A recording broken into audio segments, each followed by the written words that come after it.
Então, Leandro, por que comprar bem deixa o seu supermercado pobre? Porque não é bem comprar bem, né? Então muita gente se estoca.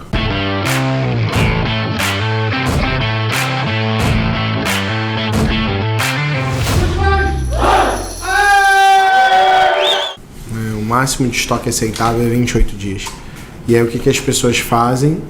Na verdade é 21, né? Mas 28, como todo mundo, pelo menos os bons conseguem chegar em 28, é 28. Mas o fato é, as pessoas se estocam para conseguir preços melhores. Compraram bem. Muitas vezes compraram com prazo. Mas estouram o compra e venda e no final não sobra dinheiro. Porque você não precisa errar muito, não.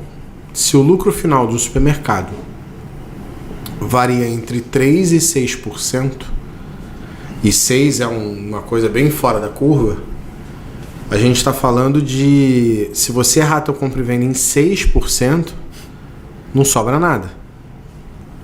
E se você comprar mais do que isso, começa a faltar dinheiro. E aí você não entende como você compra e vende com lucro, com margem, e não tem dinheiro para pagar as contas. Então, não é só comprar bem. Na minha visão, é comprar certo. Comprar da maneira certa. Comprar considerando a melhor condição de custo, prazo de pagamento, condição comercial, e de forma que isso faça o seu compra e venda bater, e de forma que esse pagamento desse boleto, dessa compra, caia dentro de um dia que não esteja estourado o faturamento. Então você tem que ter uma agenda de compra também para esse processo poder fechar direito. Aí para mim é comprar certo e não comprar bem. E já que você tocou a situação do prazo, qual seria, no caso, um exemplo de cada situação? Quando eu devo comprar à vista e quando eu devo comprar a prazo? Qual seria os melhores cenários e por quê? Se você tem dinheiro, você tem caixa para comprar à vista, comprar à vista sempre é melhor. Sim. Porque normalmente você consegue alguma condição financeira diferenciada. 1, 2, 3, 4% de desconto em cima do valor da compra. Porém, se você não tem caixa, se você está apertado, se o seu fluxo de caixa está apertado, o ideal é que você alastre o máximo possível o seu pagamento, ou seja, compre com o máximo de prazo possível. Então, para o teu ciclo financeiro meio que fechar. No caso, 21, 28 dias. No caso, mais 35, 42 se der, 56 Mas se aí der. a pessoa teria que tomar um cuidado para não se enrolar no financeiro. Então, ela teria que estar olhando sempre o mês e o mês seguinte já para ver como é que está os boletos a cair para o mês seguinte. O orçamento, né? Isso. Falando para a parte de compras, eu devo comprar somente os produtos notáveis, aqueles produtos de curva A?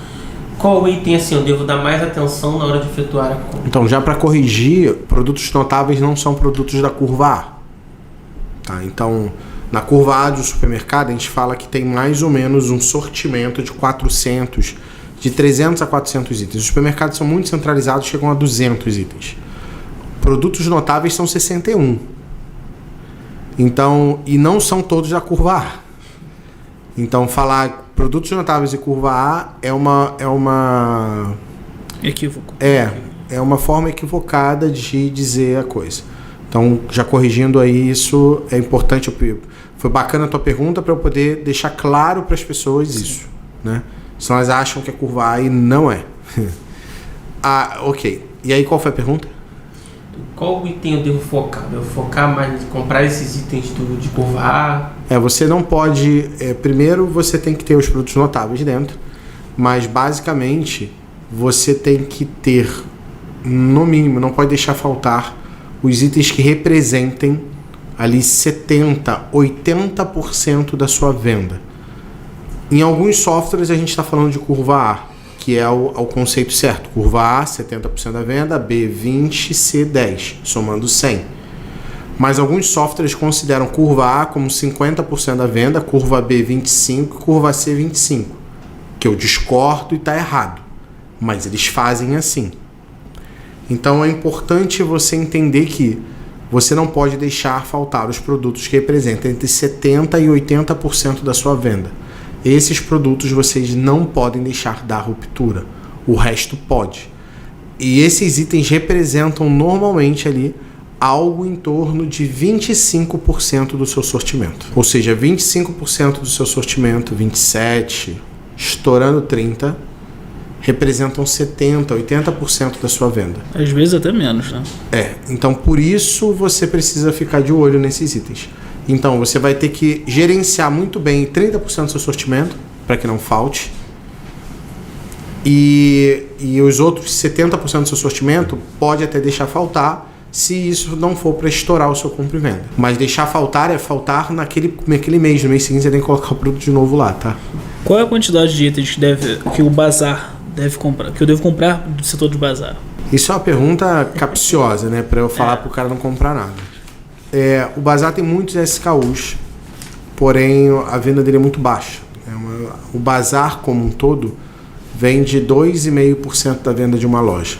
E se o seu bazar vende mais do que isso, significa que você está deixando de vender nos outros setores. Não quer dizer e não que o bazar venda bem. Significa que a tua loja tem potencial de vender muito mais nos outros setores e você não está aproveitando esse potencial. E aí, só para você ter uma noção, uma loja de R$1 milhão deveria ter 2, estourando 3 módulos de bazar. E não é isso que a gente encontra normalmente. Uma loja de R$4 milhões vai ter um corredor de bazar.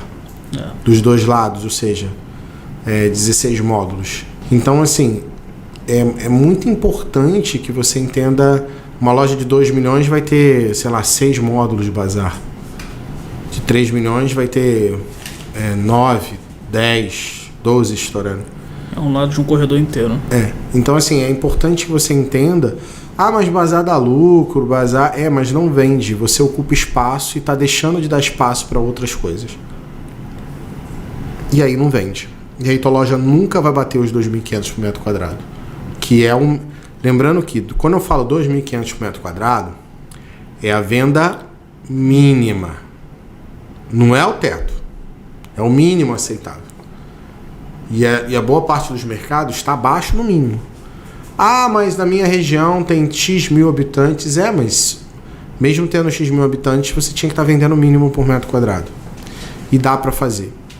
Só que não faz porque muitas vezes você está dando muito espaço para o bazar e tudo mais. Então não tem uma quantidade de SKUs corretas para cada loja, mas tem a noção de espaço que você pode distribuir para ele. O ideal é ter um comprador específico na loja, ou o ideal é o dono, gerente, assim, ser o comprador da loja? Menos de R$2 milhões eu não considero que seja interessante você ter um comprador. Na verdade, a conta é 3 milhões. A cada 3 milhões lá você tem um comprador.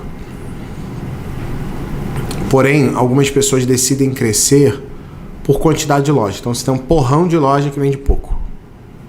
E aí você tem que ter comprador porque são muitos pedidos, né? Então são 5 lojas que vendem 3 milhões, por exemplo, que foi um cliente nosso que a gente pegou. O cara tinha 3 compradores. A folha de pagamento dele dava 14%. E a conta não vai fechar nunca. E aí quando a pessoa me pergunta se é melhor ter muitas lojas maiores ou muitas lojas pequenininhas. Muitas lojas pequenininhas elas têm que estar vendendo muito, acima de 2.500 metros quadrados, para valer a pena. E mesmo assim é complicado. E o que o comprador pode estar fazendo para não estourar o estoque, não estourar o financeiro também da empresa? Como que ele pode estar... Ele teria que estar acompanhando. Na verdade, ele pode fazer um orçamento por departamento ou ele pode fazer um orçamento por fornecedor. Então, todo mês você vai lá e compra X reais da Garcia, que é um distribuidor aqui do Rio. 50 mil da Garcia. Então a Garcia tem 50 mil de orçamento. Se isso está fazendo você bater teu compra e venda, ela tem 50 mil de orçamento. Mas a Garcia veio com uma promoção muito boa que a gente vai aproveitar. Beleza, vamos aproveitar. Então você vai aumentar o orçamento da Garcia e vai ter que baixar de alguém. Mas ele tem que ter a noção que tem um orçamento. Porque senão ele estoura. E aí o financeiro não bate, aí não tem como pagar as contas. E aí vira uma bola de neve. E mercado é muito fácil quebrar por causa disso. Porque o cara erra a mão. E compra demais. Na maior parte das vezes, quando o mercado tá mal das pernas, ele tá comprando errado, tá comprando mais do que deve. Tu chega, o cara tá comprando 80% da venda. Comprar 80% da venda e a margem do cara é 30% e a despesa do cara é 23%, vai faltar 3% do faturamento para pagar a despesa. A conta não fecha. Mesmo ele comprando e vendendo com lucro, ele tá se estocando, ele tá aumentando o estoque. Por isso que é importante que o cara, quando vai abrir uma loja do zero, ele tenha capital de giro inicial, porque ele vai ter que colocar um estoque que não vai virar. Vai demorar até o Ele retorno. não vai vender, não vai dar para pagar, ele tem que botar o dinheiro. Não adianta ele pegar tudo fiado e botar porque a conta não fecha. A questão do comprador. O que. Você já mencionou que a conta tem que fechar, né? O cara tem que estar de olho na margem, tem que estar de olho também na curva ABC ali para saber o que realmente está girando, o que não está girando. Principalmente na curva C, que é aquele produto que ele teve o investimento inicial, porém não teve o retorno dele, né? Demora mais o giro, né? Como que ele consegue. O que ele deve focar ali, na atenção dele nos itens principais? Você já mencionou a questão do notável, mas principalmente com relação à margem, né? A gente sabe que a curva B e a curva C costumam ter uma margem um pouco maior do que a curva A. Não necessariamente em todos os casos, mas em alguns casos. Ele deve focar na curva B e C ou mais na B do que a C? Para melhorar a margem, Isso. ele tem que focar na A e na B. Entendi, porque recupera mais rápido.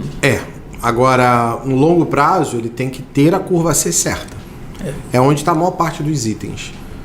Mas por exemplo, para você subir 1% da tua margem mexendo na C, eu tenho que mexer nela entre 7% e 10% para subir 1%. Enquanto na A eu tenho que subir algo em torno de 1 ponto alguma coisa para subir 1%. Levando em consideração que a curva C é mais de 3 mil produtos, né? Exato. Então... Exato, é bem mais complicado. Mas você tem que trabalhar ela. Na verdade, quando a gente fala em trabalhar margem, é mexer na curva A2 para frente. Basicamente, os produtos que representam 50% da venda, a gente não mexe. Os 50% primeiro a gente não mexe na margem. Só mexe dali para frente.